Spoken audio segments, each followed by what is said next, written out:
Hi guys, this is a video specifically aimed at the last section of Unit 4 where we're looking at acceleration of a project, and I'm going to go through the steps of when calculating the acceleration.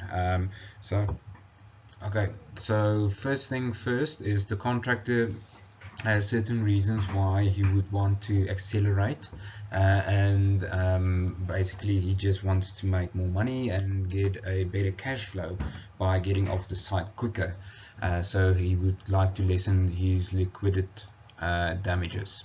Okay, then the client might have other reasons, which is he might want to open a store quicker, get a benefit of winter sales or whatever his reasons might be.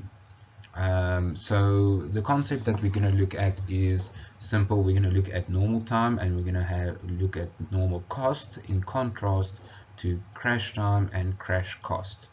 Okay, so firstly we're just going to define these concepts. Is your cost slope is the critical path compressed as densely as possible. Okay, that's your cost slope. And then basically you can calculate your cost slope by having your increase in cost over your reduction in time, or you can have your crash cost less your normal time, which gives you your increased cost, or you can have normal time less crash time to give you your reduction in time. Okay, so basically if the project had a normal project time of or cost of £18,000 and as of £10,000, and if you accelerate it you have 18,000, which is the cost. So your cost slope is then 8,000 divided by the difference in time that you made up. So your normal time is 8 days, 12 days, and then your accelerated time is your 8 days to give you 4 days. And simply you divide your difference or in cost over your difference of days to get your cost slope. Okay, fairly easy, standard. All of this is within your textbooks. Let me just get that page. Okay, it starts on page 186. Okay, so just explaining it a little bit better is you've got your normal time. Normal cost is you consider a network arrow for the activity of electrical services. For instance, your electrical services would have taken 12 days under normal circumstances, and a normal or here it's just repeated. So that's your normal time. Crash time is by increasing the resources it would cost £18,000. Direct costs are increased thus. Okay, so your cost slope is basically your increase in cost over your reduction in time, or your normal cost and your normal time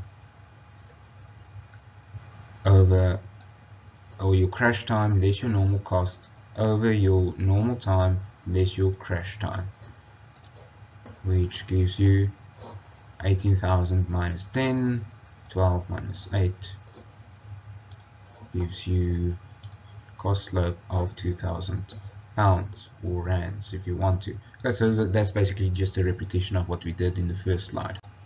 Okay, so then we look at our direct costs. You've got our labor, e.g. bonuses, more labor is needed. If you accelerate it, your plant, you need to increase your plant. Material, more waste is produced. Subcontractors, direct and indirect factors for them, overheads and more admin, etc. Okay, so these are items that contribute to your costs. So your indirect costs is your normal P's and G's, for instance, project supervision, site hutting and accommodation, site office, telephones, heating, etc., buckies, transport, and so forth. Okay, then other definitions is your total project cost. It is direct and indirect costs combined.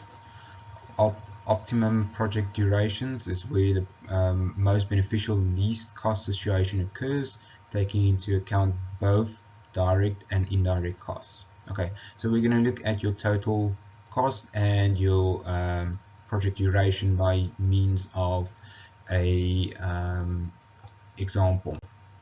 Okay, so just before we go into the example, basically we've got our total costs and our direct costs here. So, and then we've got our indirect costs. So basically you've got your indirect costs and your direct costs. Them, if you add that item and that item, you get that item on your total cost. Same with here, you can see what the difference is. Your indirect cost has a constant slope. That's like your P's and G's, your daily or your monthly costs.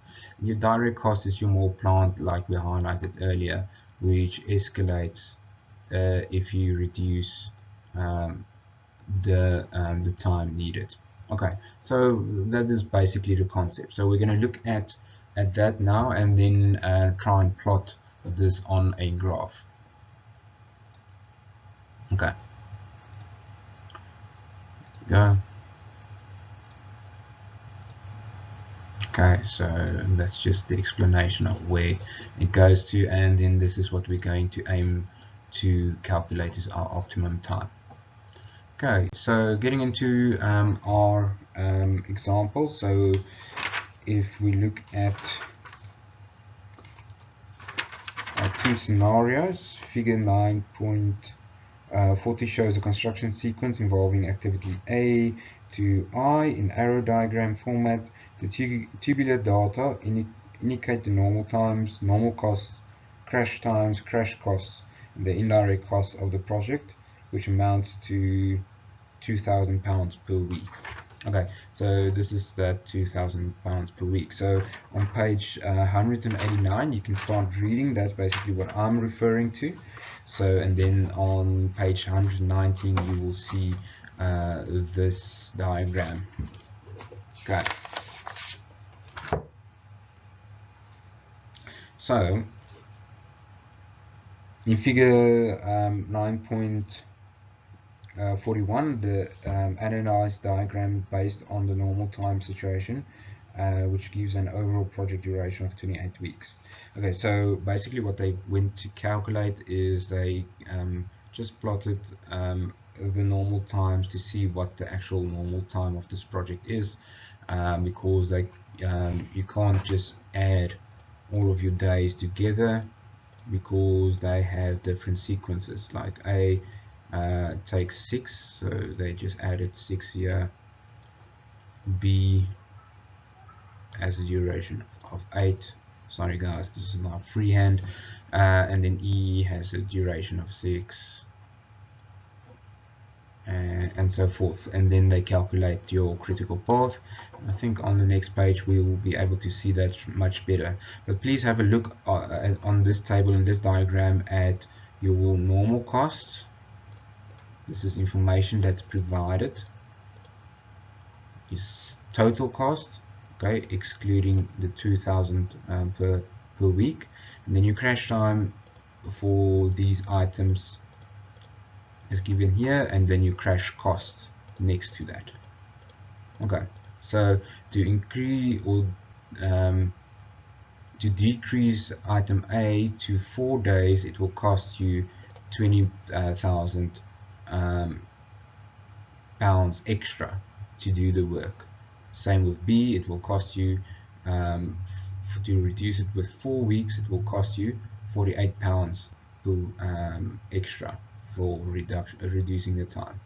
Okay, so okay, the point that I wanted to make with this is just you can't just add all of this together, okay, because you're not going to get to the right answer.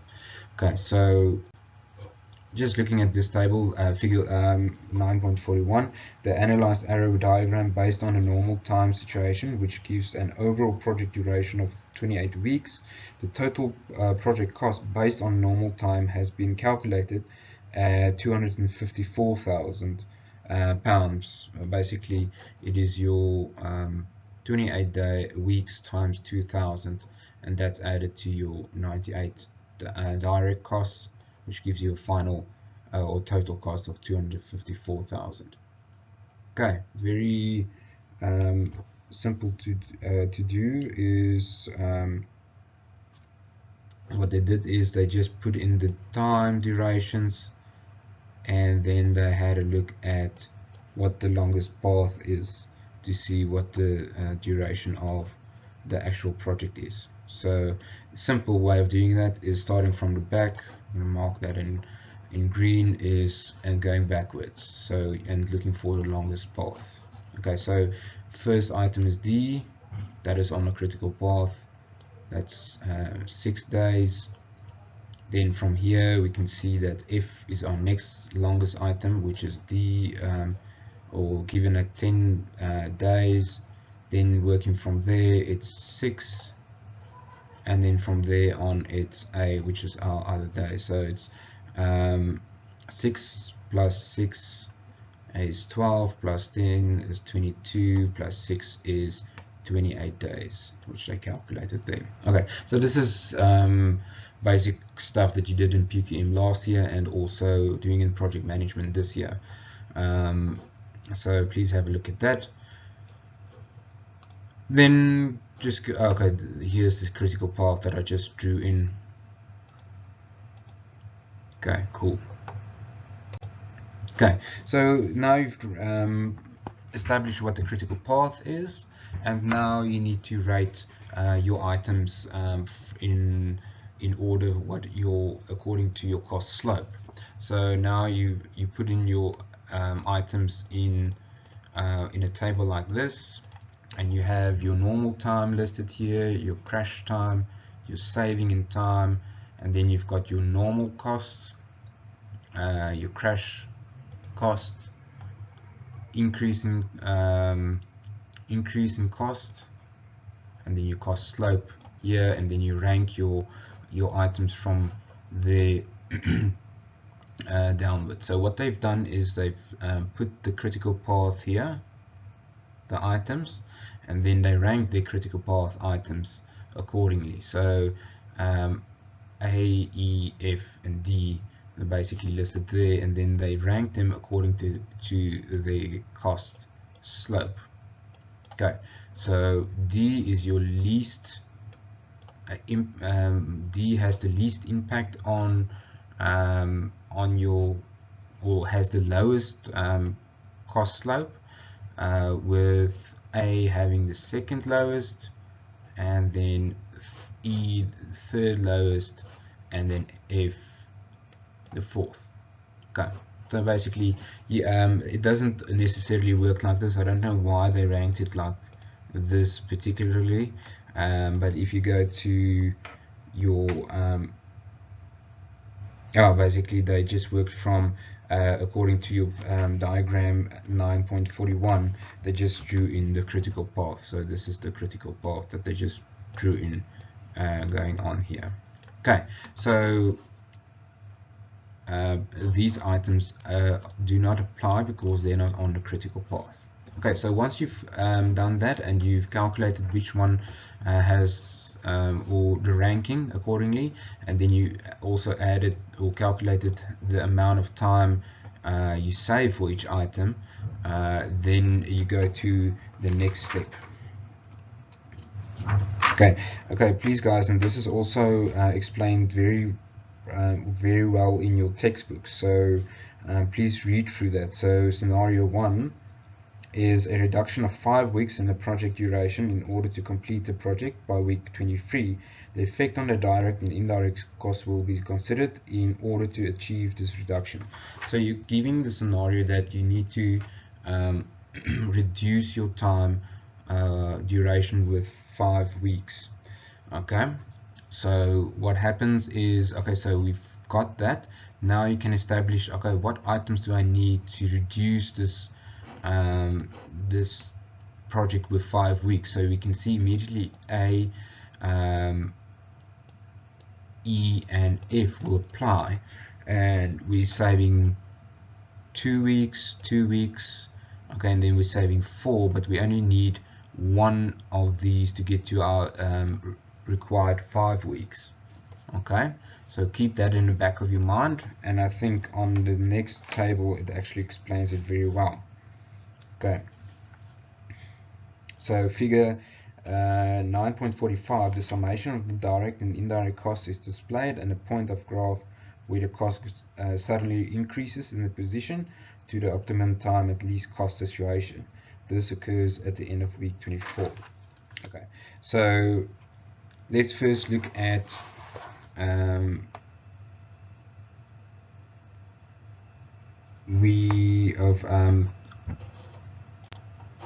okay, let's look at table 9.2. Sorry for that, I just want to get that correct. Okay, here we go. Okay, so your scenario is what I've basically sketched is we're going to look at items D, A, and E. Normal times is 6 weeks. Our crash time is 4 weeks and 5 weeks. But the reduction in time that we need is 2 weeks, 2 weeks, 1 week, like I highlighted in the previous one. So the cost slope is 3,000, 4,000, and 9,000. Okay, so for the number of weeks that we're reducing is 2 times 3,000 is 6,000, and 2 times 4 gives us 8,000, and 1 times 9,000 gives us 9,000. So reduction in overall time, we've decreased our project with 5 weeks, and it had an additional cost of 23,000 pounds. Okay, so just doing that calculation, you've got your direct cost is thus 98,000 plus 23 to give you a new indirect cost, or direct cost, sorry, and then your indirect cost is now, instead of 28, it's now 23 times 2,000, which is now 46,000, and then it is those two together, so now we've got a cost of 296, which is actually a bit lower than our initial, or slightly higher than our initial 254,000 pounds. So there was an acceleration cost of 13,000 pounds. Okay, so this is a question where I might ask, calculate what the cost implication would be to reduce your project duration by 5 weeks. Okay, so then you will use these tables 9.2 and 9.3. Okay, going to scenario 2. Now we're going to look at the optimum time reduction. So now we're going to look at the effect of the project cost for each week's reduction in time in order to assess the least cost situation. So the change in the direct and indirect costs due to each week reduction in the project time is indicated in 9.44. The relationship is presented in graphical form in 9.45. Okay, now that's what I read earlier. So the relationship between the indirect and direct costs for each week of the project from weeks 28 to 18 can be observed in figure 9.45, which basically shows that the summation of the direct and indirect cost is displayed, and the point on the graph where the cost suddenly increases is the position of the optimum time and least cost situation. This occurs at the end of week 24. At week 25, the change in cost per week alters from 2,000 to 7,000 per week. Okay, then the project costs have been analyzed back to week 18 in order to see the overall cost implication. So basically we're going to look at, okay, so basically this is just a summation of the previous scenario 1. So we looked at D, E, and A. So okay, we've already dealt with that. Skipping to scenario 2, to find the least costly amount. So this is what I've read now in 2 slides ago. the time at which the aggregate cost escalates substantially. Okay, so that's just the summation of it. Okay. So what we've got is we've got our normal direct costs and our indirect costs, which has our total cost at 254,000. Okay, so now let's say we reduce our project with 27 or with 1 week. It will add 3,000 pounds of direct costs to our project, and it will remove 2,000 indirect cost from our project. So aggregate cost is added of 1,000 pounds. So our project, to decrease our project with 1 week, is it will add 1,000 pounds.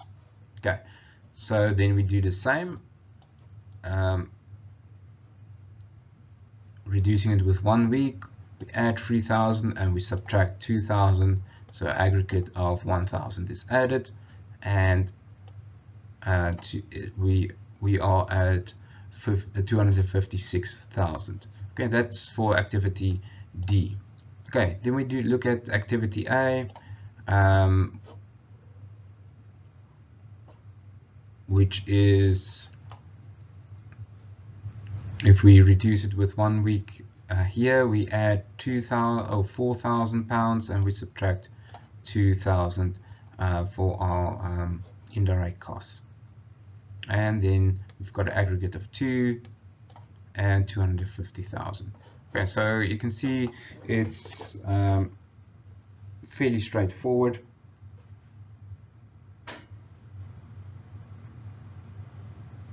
D, A, E, and F. Okay, cool. So you can see the ranking. I just wanted to make sure that this is right. So the rankings in the critical path items are still according to table 9.42. So table 9.42 you still need to use to actually rank your items according to that, the ones that has the least impact.